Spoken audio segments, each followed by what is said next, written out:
नमस्कार। YouTube के सबसे विश्वसनीय और सबसे सटीक न्यूज़ चैनल MHP न्यूज़ में आप सभी का स्वागत है। आज 21 अप्रैल दिन मंगलवार है और आज हम बात करेंगे देश विदेश भर की तमाम खबरों को। तो बिना टाइम वेस्ट किए मैं आपको सीधा ले चलता हूं बड़ी खबरों की ओर। जैसे कि आपको पता होगा, पालगढ़ मॉब लिंचिंग, सन्यासी रंग लेने लगी पालगढ़ मॉब लिंचिंग की घटनाएं। जी हाँ दोस्तों, पालगढ़ में एक गांव में जूना अखाड़े के दो सन्यासी सुशील गिरी महाराज एवं चीखने कल्पवृक्ष गिरी महाजन की हत्या पर सरकार को हर तरफ से आलोचना का शिकार होना पड़ रहा है। दरअसल क्या है मामला, आइए जानते हैं। राज ब्यूरो मुंबई से ये बयान दिया गया है। महाराष्ट्र के मुख्यमंत्री उद्धव ठाकरे नहीं चाहते कि कोरोना के इस संकट काल में कोई और घटना उनके लिए मुसीबत का कारण बने। इसके बावजूद मुंबई के पड़ोसी पालगढ़ जनपद में दो सन्यासी की बर्बर हत्या ने राजनीतिक रंग लेना शुरू कर दिया है। शुक्रवार की रात पालगढ़ के एक गांव में जूना अखाड़े के दो सन्यासी सुशील गिरी महाराज एवं चिकनी कल्पवृक्ष गिरी महाराज की हत्या पर सरकार को हर तरफ से आलोचना का शिकार होना पड़ रहा है। विश्व हिंदू परिषद के राष्ट्रीय प्रवक्ता श्री राज नायर ने इस बर्बर घटना को बताते हुए इसकी जांच सीबीआई से कराने की मांग की है। उन्होंने उन सामाजिक कार्यकर्ताओं एवं अभिनेताओं पर भी निशाना साधा है जो एक समुदाय विशेष से जुड़ी मॉब लिंचिंग की घटनाओं पर मुखर हो उठे हैं। इसी के साथ हम बढ़ते हैं अगले न्यूज़ की ओर। पालगढ़ में साधुओं की हत्या, सोशल मीडिया पर दिया जा रहा है सांप्रदायिक रंग, लेकिन यह है असलियत। जी हाँ दोस्तों, क्या है असलियत? एक्चुअल में जो पालगढ़ में साधुओं की हत्या हुई, वहाँ पे सोशल मीडिया पर दिया जा रहा है सांप्रदायिक रंग। हकीकत क्या है, चलिए जानते हैं। महाराष्ट्र के पालगढ़ में जो दो साधुओं और उनके ड्राइवर की पीट करके हत्या हुई है के मामले में महाराष्ट्र सरकार सवालों के घेरे में है। वहीं सोशल मीडिया ने इसे सांप्रदायिक हिंसा का रंग दिए जाने का भी कोशिश कर रही है। इसी के साथ हम बढ़ते हैं इसी की खबर की ओर। महाराष्ट्र में पालगढ़ मॉब लिंचिंग की जांच करेगी सीआईडी। केंद्र ने राज्य सरकार के से रिपोर्ट की है तलब। जी हाँ दोस्तों, महाराष्ट्र सरकार ने पालगढ़ में दो साधुओं समेत 3 लोगों की पीट करके हत्या के मामले को आपराधिक जांच विभाग को सौंप दिया है। इसी मामले में अब तक 100 से ज्यादा लोगों को गिरफ्तार कर लिया गया है। वहीं केंद्रीय गृह मंत्री अमित शाह ने सीएम उद्धव ठाकरे से फोन पर बात की और दोषियों को जल्द से जल्द सजा दिलाने को कहा है। इसी के साथ हम बढ़ते हैं अगले न्यूज की ओर। सीबीएसई बोर्ड एग्जाम से आई फैसले के अनुसार कैंसिल नहीं होगी सीबीएसई बोर्ड की 12वीं की पेंडिंग परीक्षाएं। अधिकारियों ने दी है जानकारी। जी हां दोस्तों, जानकारी क्या है सीबीएसई बोर्ड की तरफ से? सीबीएसई के अधिकारी ने एनडीटीवी से बातचीत में साफ किया है कि पेंडिंग परीक्षाओं को रद्द किए जाने की कोई संभावना नहीं है। जी हाँ दोस्तों, इसी के साथ मैं आपको ले चलता हूं अगले बड़ी खबर की ओर। बेटे योगी को पहली बार जब भगवा रूप में देखे थे आनंद सिंह बिष्ट, रोई, और तब जब मां रोई तो क्या बोले थे इनके पिता आनंद सिंह बिष्ट, आइए मैं आपको बताता हूं। दरअसल उत्तर प्रदेश के मुख्यमंत्री योगी आदित्यनाथ के पिता आनंद सिंह बिष्ट नहीं रहे। उनका लंबी बीमारी के बाद अखिल भारतीय आयुर्विज्ञान संस्थान मतलब एम्स दिल्ली में निधन हो गया। दीक्षा लेने से पहले योगी आदित्यनाथ का नाम अजय सिंह बिष्ट था। संन्यास लेने के बाद जब वह पहली बार आनंद सिंह बिष्ट ने अपने बेटे को भगवा वेश में देखा तो चौंक गए। उनकी मां फूट फूट कर रोने लगी थी। जी हाँ दोस्तों, इसी के साथ हम बढ़ते हैं अगले न्यूज़ की ओर। कोरोना की वजह से पिता के अंतिम संस्कार में नहीं जाएंगे सीएम योगी आदित्यनाथ, लॉकडाउन का पालन करने की है अपील। सीएम योगीनाथ ने बयान में कहा है कि कोरोना वायरस महामारी के चलते मंगलवार यानी कि आज को अंतिम संस्कार में शामिल नहीं हो पाएंगे। साथ ही उन्होंने अपील की है कि लॉकडाउन का पालन करते हुए कम से कम लोग अंतिम संस्कार में रहें। जी हाँ दोस्तों, इसी के साथ हम बढ़ते हैं अगली खबर की ओर। एक्चुअली में जो आनंद सिंह बिष्ट मुख्यमंत्री आदित्यनाथ के जो पिता हैं वो किन बीमारियों से जूझ रहे थे, आइए हम बताते हैं।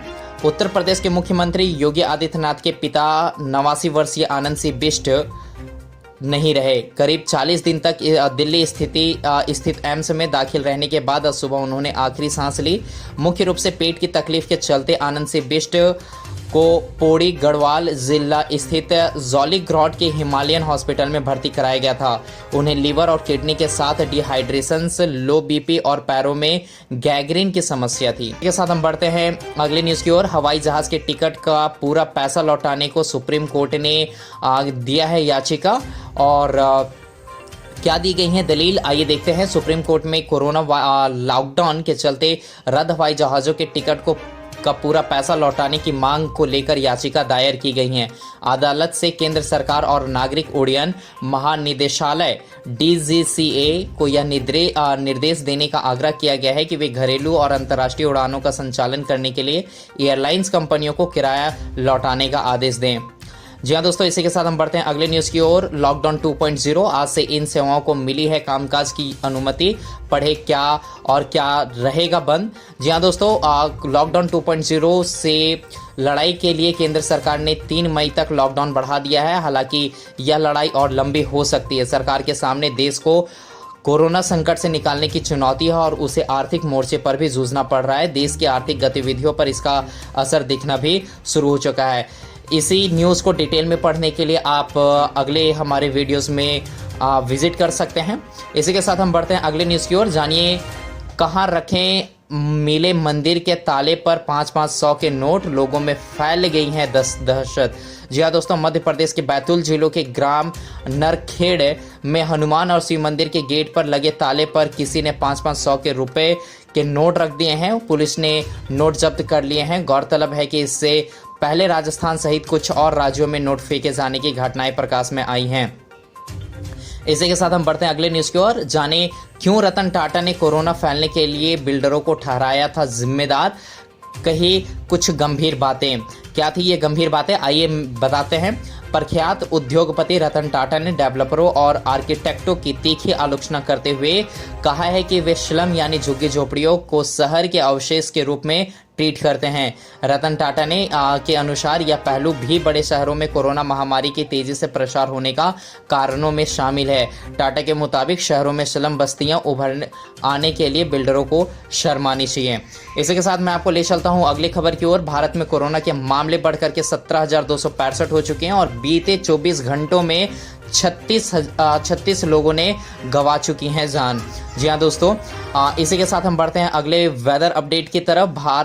भारी बारिश के साथ गिरेंगे ओले, मौसम विभाग का इन राज्यों में 5 दिनों तक किया है अलर्ट जारी। जी हाँ दोस्तों, देश में कोरोना वायरस के अलावा सभी की नज़र मौसम पर भी है। एक तो कई वायरल पोस्ट में कहा जा रहा है कि गर्मी के साथ कोरोना वायरस का प्रभाव कम हो जाएगा, और दूसरी तरफ सभी यह जानने को आतुर हैं कि अप्रैल भी खत्म होने को आ रहा है, लेकिन मौसम का किसी को कुछ अता पता नहीं है। मार्च के अंत में तापमान बढ़ा और लोगों को पसीना भी आया, लेकिन पिछले 2-3 दिनों से मौसम में बदलाव देखने को मिल रहा है।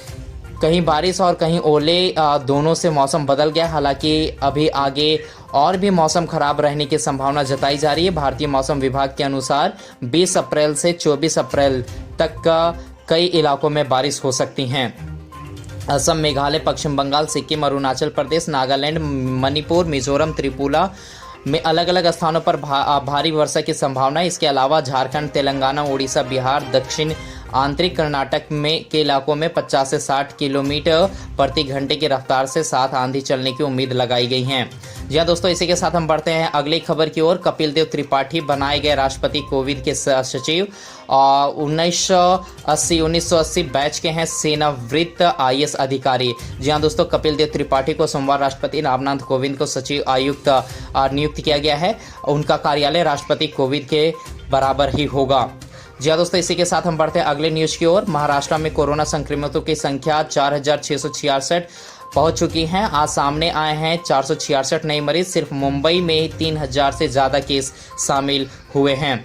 वहीं कोरोना संकट के बीच सरकार ने के इस फैसले से खड़ा हुआ विवाद भूखमरी के दौर पे चावल से बनाया जाएगा। जी हाँ दोस्तों, सरकार ने यह फैसला ऐसे समय में किया है जब देशव्यापी लॉकडाउन की वजह से लाखों की संख्या में प्रवासी मजदूर भूखमरी के कगार पर पहुंच चुके हैं। इसी के साथ हम बढ़ते हैं अगले खबर की ओर। No goods from the China, चीन से सामान नहीं, मशीन और टेक्नोलॉजी मंगाने की तैयारी में कारोबारी की जा रही हैं। वहीं कोरोना संकट के बीच सरकार के इस फैसले से खड़ा हुआ था विवाद, और टिकटॉक वीडियो को लाइक न मिलने से परेशान युवक ने की आत्महत्या। जी हाँ दोस्तों, थाना सेक्टर 29 क्षेत्र के सलारपुर गांव में टिकटॉक वीडियो पर लाइक न मिलने से परेशान युवक ने आत्महत्या कर ली।